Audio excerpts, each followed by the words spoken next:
How to find last minute deals, Expedia.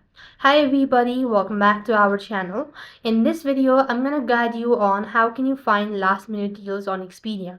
So the last minute deals on Expedia uses the deals tab. What you need is just go to the Expedia app on your device, log into your account. Once you're logged in, you will be able to find the deals section. So you just want to go ahead and look for the deals section, or more travel, drop out on the homepage and select a dedicated last minute deal section to find a discount hotel and package as well. So this is basically where you should be able to find the deals.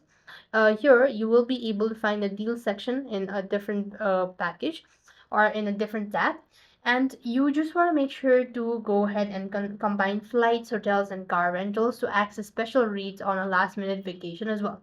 You would also go to the package section and look for any sort of deals that's available, or the last minute deals as well. So this is how you're supposed to find last minute deals on Expedia. And thank you for watching. See you in the next video.